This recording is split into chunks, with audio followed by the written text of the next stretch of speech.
कर्म बड़ा या भाग्य। मित्रों, ये एक ऐसा प्रश्न है जिसका जवाब हर कोई जानना चाहता है। कई बार आपने लोगों को यह कहते हुए जरूर सुना होगा कि अरे वो चीज़ तो मेरे भाग्य में ही नहीं लिखी थी, इसलिए वह मुझे नहीं मिली। और कई लोग कहते हैं कि अरे मैंने तो मेहनत की थी, कर्म किए थे, इसलिए वह चीज़ मुझे मिल गई है। इसमें भाग्य होने की क्या बात है?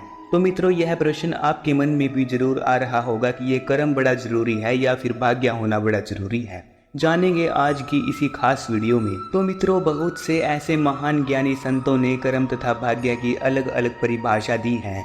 कर्म की परिभाषा देते हुए तुलसीदास जी ने लिखा है, कर्म प्रधान विश्व करी राखा, अर्थात यह विश्व कर्म प्रधान है। यहाँ पर कर्म का अधिक महत्व है।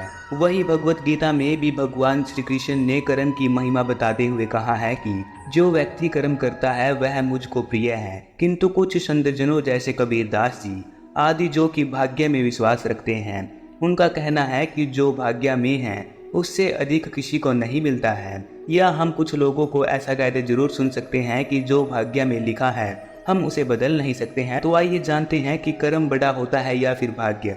कर्म और भाग्य में कौन बड़ा है, यह जानने से पहले हमें जानना होगा कि आखिर भाग्य क्या है, भाग्य निर्माण कैसे होता है। दोस्तों, हिंदू धर्म पुनर्जन्म में विश्वास रखता है।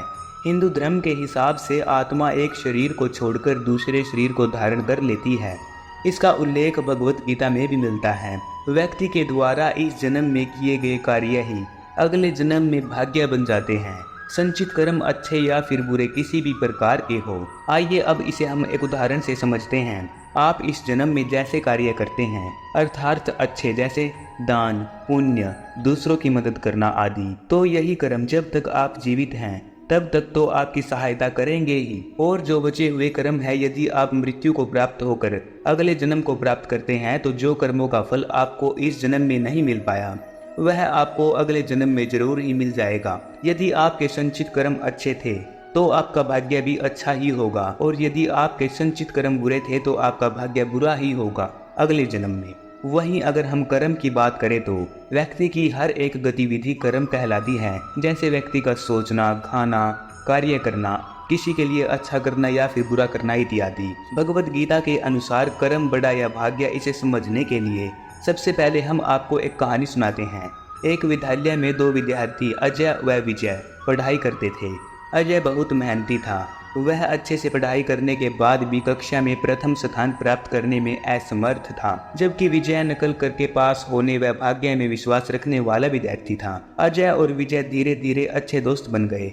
अजय भी मेहनत के स्थान पर भाग्य में विश्वास करने लगा। किंतु जब परीक्षा हुई तो अजय विजय के जैसे नकल नहीं कर पाया और वह फेल हो गया। जब उनके अध्यापक को इस बात का पता चला कि अजय फेल हो गया है, तब अध्यापक ने उन्हें समझाया कि क्या तुमने कभी बैंक के लॉकर का इस्तेमाल किया है? बैंक लॉकर दो चाबियों की मदद से खुलता है। एक चाबी उपभोक्ता के पास होती है तथा दूसरी चाबी बैंक के मैनेजर के पास होती है। ठीक उसी प्रकार हमारा जीवन भी दो चाबियों अर्थात भाग्य तथा कर्म की चाबी पर निर्भर करता है, तथा बैंक मैनेजर की भूमिका ईश्वर अर्थात भगवान निभाता है। हमें अपने जीवन में कर्म रूपी चाबी का इस्तेमाल करते रहना चाहिए।